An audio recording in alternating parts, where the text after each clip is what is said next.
You do not overthink because you are socially awkward. You overthink because your brain is trying to survive something it believes already happened. The moment a conversation ends, your nervous system does not relax.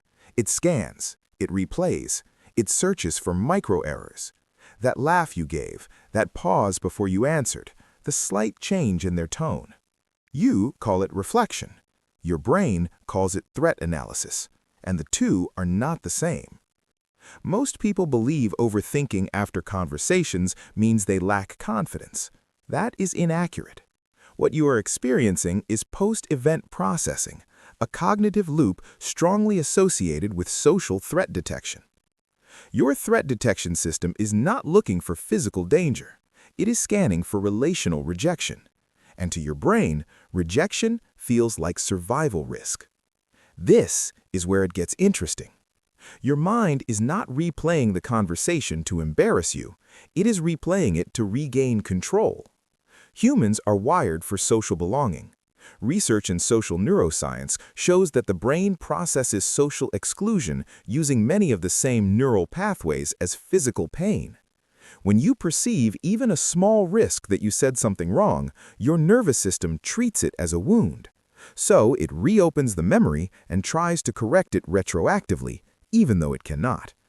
You think you are analyzing the past. In reality, your brain is trying to rewrite it. There is a deeper mechanism underneath this pattern: attachment conditioning. If earlier in life approval felt inconsistent, unpredictable, or conditional, your nervous system learned that social interactions must be managed carefully. You adapted. You became hyper-aware. You learned to read tone shifts, facial expressions, subtle pauses. That skill probably made you perceptive, but it also made you vigilant. Overthinking is vigilance turned inward. Imagine your brain as a security guard who once failed to notice a small breach.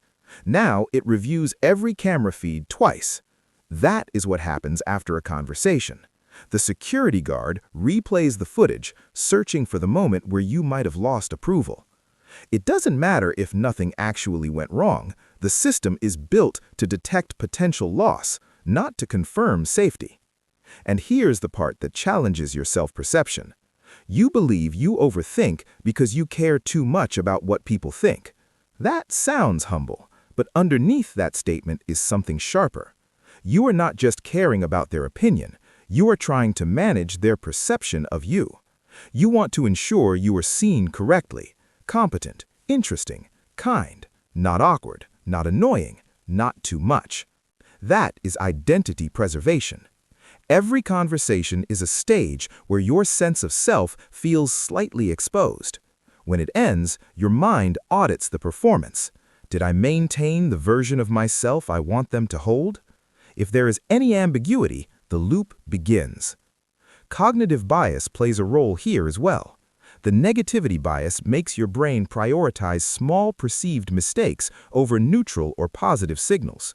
If a conversation was 90% smooth and 10% uncertain, your brain fixates on the 10%. That fixation feels like honesty, but it's actually distortion. You are not reviewing the conversation objectively. You are reviewing it through a lens trained to find flaws. There is also reward circuitry involved. Rumination can create a strange illusion of productivity. When you replay the conversation, you feel as if you are preparing for next time. It gives you a subtle sense of control. Dopamine reinforces problem-solving behaviors. So even though overthinking feels uncomfortable, your brain partially rewards it because it believes it is improving your future social safety. But here's the paradox. The more you analyze your social performance, the more self-conscious you become in the next interaction. And self-consciousness reduces authenticity. You become slightly calculated, slightly cautious, slightly delayed, which then creates new material for future overthinking. It becomes a closed loop. There is a concept in psychology known as the spotlight effect. It describes how individuals dramatically overestimate how much others notice and remember their behavior. Studies repeatedly show that people are far less focused on your small social errors than you assume. While you're replaying your sentence structure at midnight, the other person is thinking about their own comment from that same conversation. But your nervous system does not trust that data. Because at the core, this pattern is not about logic, it's about emotional memory. If there was ever a time when being misunderstood, criticized, or rejected felt destabilizing, your system encoded that as something to avoid at all costs. Now, every conversation becomes a potential trigger for that old imprint. And this is where the cost begins to reveal itself. At first, overthinking feels protective. It feels responsible. It feels like emotional maturity. But around this point, the pattern shifts from protection to self-erosion. When you repeatedly scrutinize yourself after every interaction, you reinforce a subtle belief. I am always one mistake away from disconnection. That belief quietly shapes how you show up. You might speak less freely. You might soften your opinions. You might over-explain to prevent misinterpretation. You might text follow-up clarifications that were never necessary. The irony is sharp. In trying to prevent rejection, you slowly reject parts of yourself first. Overthinking protects you from the discomfort of uncertainty, but it costs you spontaneity. It costs you presence. It costs you the version of you that is not constantly monitoring itself. There is also an emotional fatigue that accumulates. The brain consumes energy during rumination. When you repeatedly replay interactions, you are activating stress pathways. Cortisol subtly rises, muscles remain slightly tense, sleep can become lighter. Over time, this pattern doesn't just affect your thoughts, it affects your physiology. You call it just thinking. Your body calls it extended threat activation. The deeper truth is uncomfortable. Overthinking every conversation is not about social skill, it's about safety. You are trying to guarantee belonging, but belonging cannot be guaranteed. It can only be risked. And that risk is what your nervous system fears. Here's the reframing that matters. The goal is not to stop analyzing entirely. Reflection is healthy. The shift is learning to recognize when reflection turns into self-attack, when the review stops being informational and starts being punitive, when the security guard begins accusing instead of observing.